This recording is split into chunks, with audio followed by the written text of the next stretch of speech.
Olá, caros alunos. Estamos hoje iniciando a nossa aula, que, digamos, seria o divisor entre os conceitos que vimos anteriormente nas últimas aulas e o início de uma realidade que faz parte do nosso dia a dia, seja como cidadão, como pessoa física, e o dia a dia das empresas, das organizações de uma forma geral, que reflete esse conceito de capitalização composta a nossa realidade em termos de país, em termos de sistema financeiro que, digamos, utiliza desse conceito que vamos expor aqui hoje para vocês. Então, vimos que estamos nessa primeira dimensão, trabalhamos na última aula a capitalização simples e agora vamos falar dos conceitos e como se aplica nos cálculos a capitalização composta.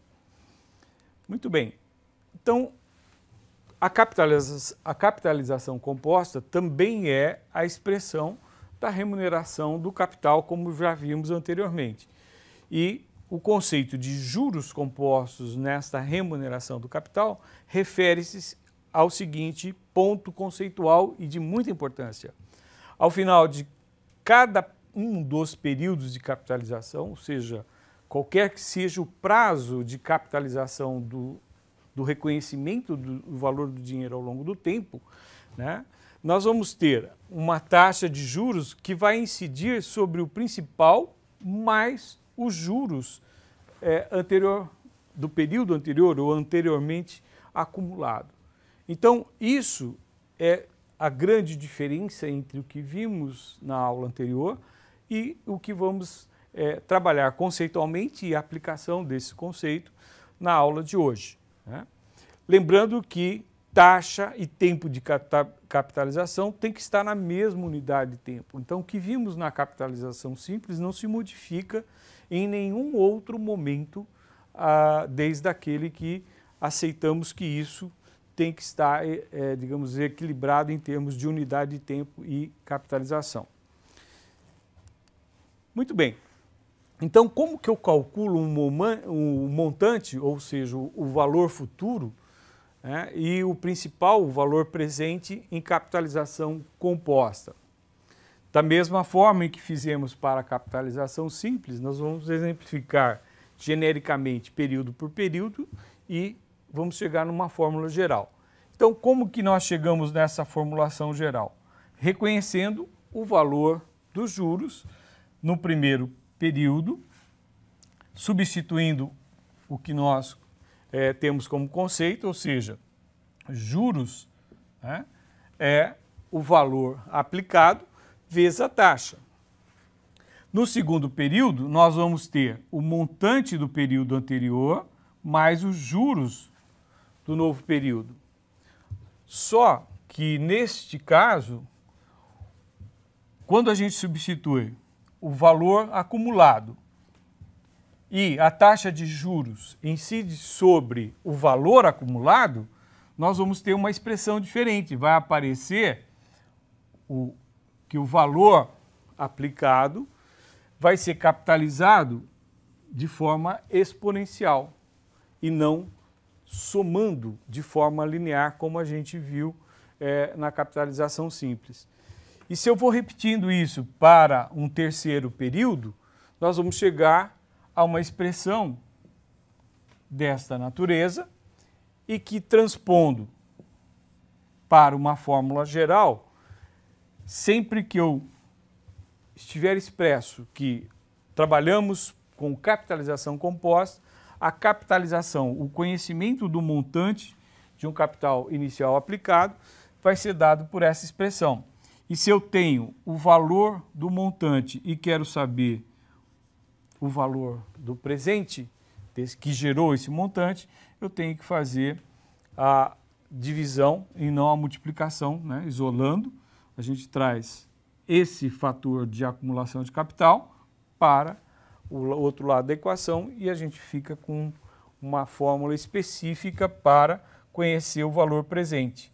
E aqui não é uma fórmula específica para conhecer o valor futuro.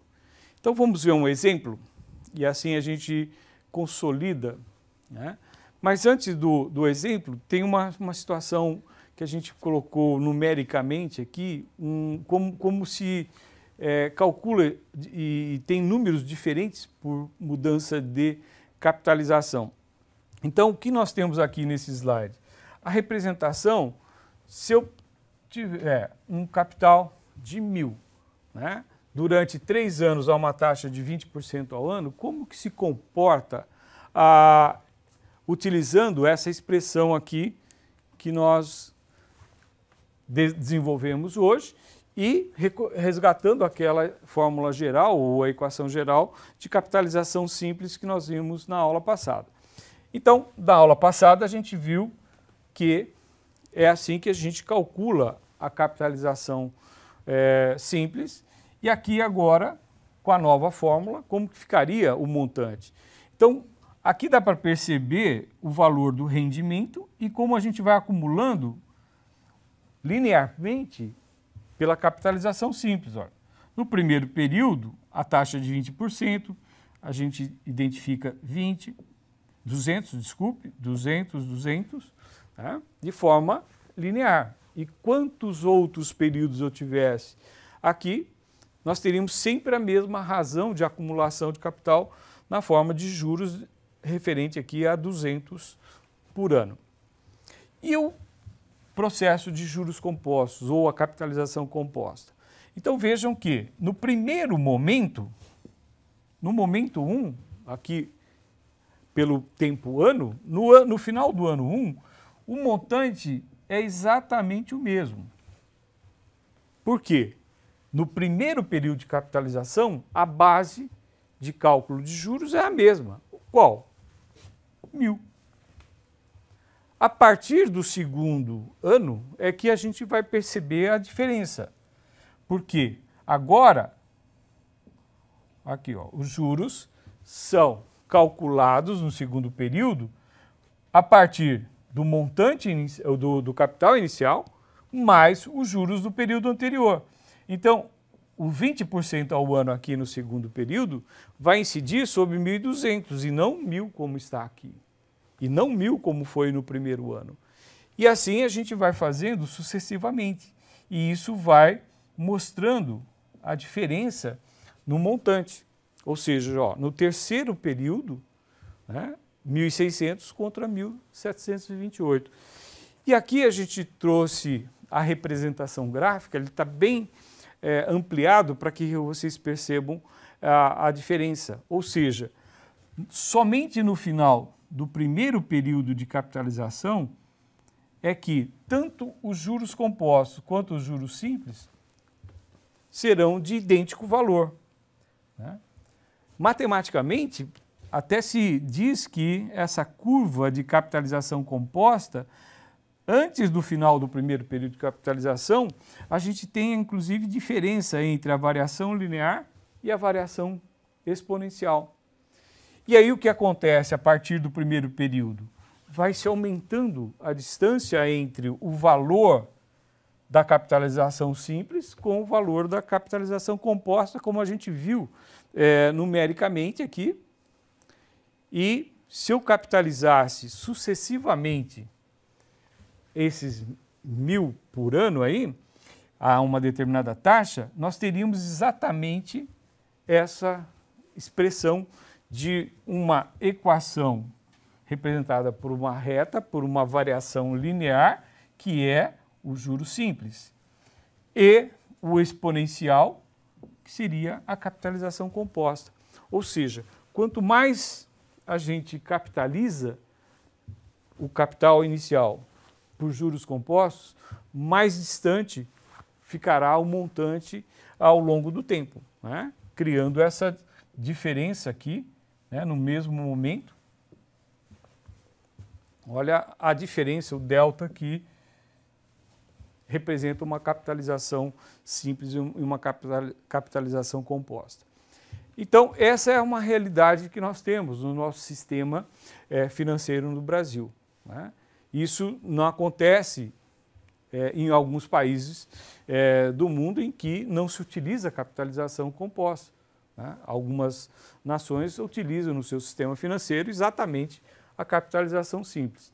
E aqui, como eu disse, a gente tem na capitalização simples uma forma didática de iniciação ao conceito de juros e ao conceito de capitalização e o fluxo de capitais.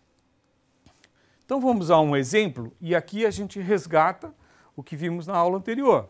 Mais uma vez nós temos uma formulação, a identificação desta questão tanto pelo conceito da representação gráfica por meio de diagrama do fluxo de capitais e também o hábito de listar as variáveis conhecidas e identificar a variável não conhecida, né? E aqui muda a equação, que é essa aqui agora, é a nossa equação base de capitalização composta, ou seja, o valor do meu montante a partir de um capital inicial ao longo do tempo a uma taxa I e esse tempo representando pelo incógnita N. Então, neste caso, qual o valor que será resgatado? Então, ou seja, eu quero conhecer o montante, o valor futuro, de um capital de 2.500, ou seja, o capital hoje, né, a uma taxa de 10% ao mês daqui a 6 meses. Então, estamos assegurando aqui que a capitalização será em 6 meses e a taxa é mensal. Então, por enquanto, estamos dentro dos princípios. Substituindo as variáveis conhecidas na equação, a gente vai ter essa expressão. E aí percebam que não é pegar a taxa mensal e multiplicar por 6. Né? Vai dar uma situação diferente do que vimos na aula anterior de capitalização simples. Então, é uma capitalização de forma exponencial. E aí, temos o resultado, ou seja, a equivalência de um capital na data de hoje, 2.500, que será resgatado ou será, digamos, disponibilizado daqui a 6 meses a uma taxa de 10% ao mês. Quanto é que será resgatado? Qual é o valor? R$ 4.428,90. Okay? Um outro exemplo. Qual o valor do capital que, se eu aplicar uma taxa de 3% ao mês, pelo prazo de 2 anos acumulará R$ 200 mil. Então, quanto que eu tenho que aplicar hoje para ter R$ 200 mil daqui a 2 anos a uma taxa de 3,5%? Então, mais uma vez, né, a nossa incógnita seria esta aqui, né? As outras são variáveis conhecidas, portanto, vamos lá, a taxa 3,5, 0,35. Agora aqui tem uma particularidade, N igual a 24. Então, se são 2 anos, cada ano 12 meses, eu vou capitalizar 3,5% mensalmente, então eu vou capitalizar 24 vezes. Faço a substituição das variáveis na fórmula geral, aí eu tenho a resposta do que foi solicitado. Ou seja, para que eu consiga ter R$ 200 mil daqui a 24 meses ou 2 anos, eu tenho uma oportunidade de remuneração de capital de 3,5%. Portanto, se eu quero esta situação, eu tenho que aplicar hoje, nesta data, R$ 87.591,43. É isso que calculamos, né? Então, essa é a questão, esse é o meio com que eu tenho para resolver a questão. O conceito de taxa equivalente também é muito importante em capitalização composta, como a gente já viu esse conceito em capitalização simples. Então, aqui nós temos a mesma situação conceitual. As taxas referentes a períodos distintos, né, têm que produzir o mesmo montante para que elas possam ser consideradas equivalentes. Então, esse conceito nós já vimos em capitalização simples. Apenas a diferença aqui é que a fórmula geral para a capitalização composta é diferente da fórmula de capitalização simples, mas o conceito é exatamente o mesmo. E aí nós vamos fazer a utilização da fórmula da mesma maneira que fizemos na capitalização simples. Então, o montante mensal e anual tem que ser o mesmo. As expressões com as suas respectivas referências. Então, esse valor aqui, esse valor desse lado, eles se anulam. Aí eu fico com a expressão mesmo em forma exponencial. A taxa mensal é conhecida, 2,5% ao mês, na forma decimal 0,025. Né? Substituo aqui, vai dar 1,025 elevado à 12ª potência. Então aí nós precisamos de uma calculadora científica ou financeira para fazer o cálculo do exponencial. Aquela calculadora de 4 operações, muito comum aí nas lojas, na vida das pessoas, não dá para resolver essa expressão. E aí nós temos que a taxa equivalente de 2,5% ao mês é 0,03449 na forma decimal, que corresponde a 34,49% ao ano. Ou seja, essas taxas são equivalentes. Por quê? Porque elas produzem o mesmo montante capitalizadas de acordo com as suas especificidades. Esse é um conceito também muito importante no cotidiano das pessoas e das organizações. O conceito de taxa nominal e taxa efetiva. Então, o que é o conceito de taxa nominal? A gente considera taxa nominal aquela que, quando a unidade de referência de seu tempo não coincide com a unidade de tempo dos períodos de capitalização. Ou seja, como ela é expressa, não bate corretamente com a forma de capitalização. Então, por exemplo, me é informado que eu tenho que submeter uma determinada transação a uma taxa de 18% ao ano, mas haverá capitalização mensal. Então, elas não são expressas na mesma unidade de tempo. Né? Então, nós temos que levar essa questão, digamos assim, em cálculo para que não cometamos aí a questão de calcular incorretamente. Porque se eu não considerar que eu tenho informação de uma taxa anual e preciso de uma capitalização mensal, isso vai me causar problema. Operações com taxa de 2,5% ao mês, mas eu tenho uma capitalização por dia útil. Ou seja, isso traz uma diferenciação de taxa no final da transação, o que é nominal da taxa efetiva. Então vamos ver o conceito da taxa efetiva e depois a gente exemplifica as questões de cálculo de nominal e efetiva. Então, taxa efetiva é considerada efetiva quando a unidade de referência de tempo coincide com a unidade de tempo dos períodos de capitalização. Ou seja, é a taxa total que a gente paga, às vezes, em transações, sejam elas de qualquer natureza, ou a taxa total que recebemos por uma aplicação, ou a taxa total que pagamos por um empréstimo ou financiamento. Então vamos ao exemplo, 18% ao ano com capitalização mensal, isso é 18% ao ano a taxa nominal. A taxa efetiva, qual vai ser? O 18% ao ano eu vou capitalizar mensalmente, então 18 dividido por 12 vai me dar uma taxa efetiva ao mês de 1,5%. Então, se eu faço um segundo exemplo, um financiamento em 12 meses, a taxa de 6% ao mês. Né? Então, aqui eu tenho a taxa nominal e efetiva expressa na mesma unidade. Então, aqui não temos divergência. Né? Então, a taxa efetiva e a taxa nominal são iguais. No exemplo anterior, não. A taxa nominal é numa expressão anual e a taxa efetiva acontece numa capitalização mensal.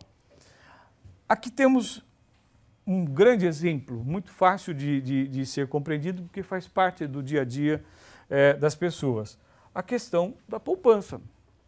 Por lei, toda aplicação em poupança tem que ser remunerado, né, de 6%, por 6% ao ano.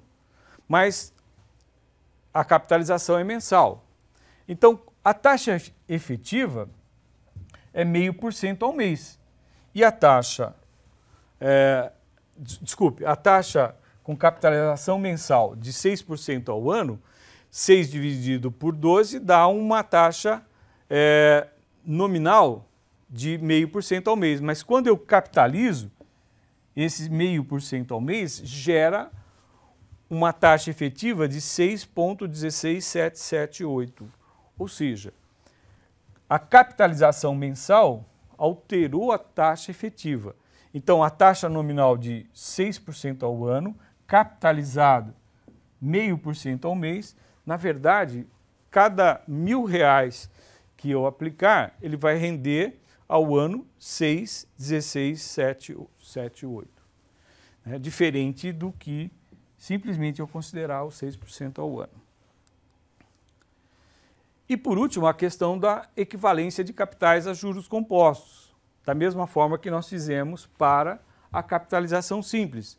Então, aqui nós temos que levar em consideração o mesmo conceito, né? Pode-se afirmar que dois capitais são equivalentes quando têm o mesmo valor em uma determinada data de avaliação. Então, o exemplo que a gente trouxe aqui, o investidor realizou duas aplicações, uma no valor de 3.000, né, com prazo de vencimento em 2 meses. Então, ele tem aqui 2 meses, o valor de 3.000. E uma outra aplicação de 4.500 no valor de 4.500 numa data de 6 meses.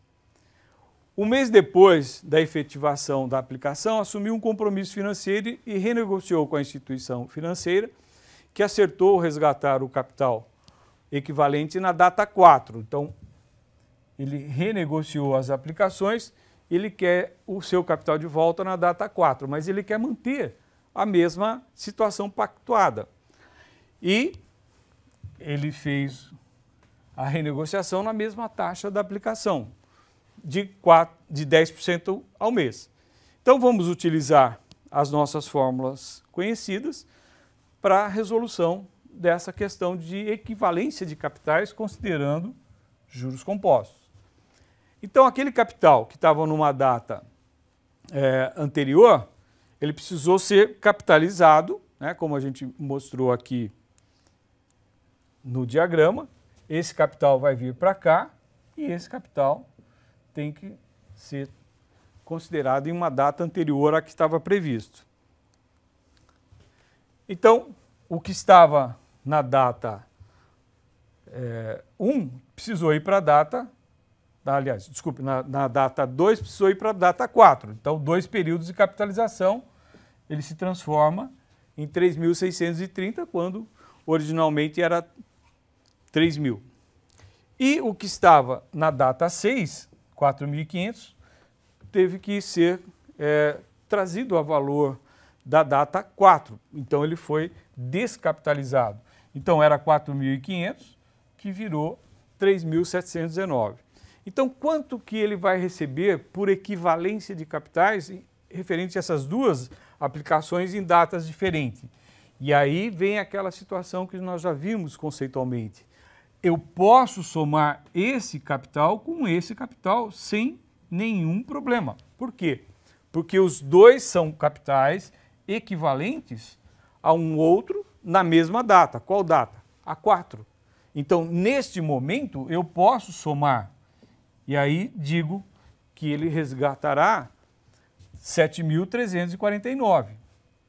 Mas se eu dissesse que ele aplicou 3.000 mais 4.500, então ele tem um capital de 7.500, isso é uma inverdade.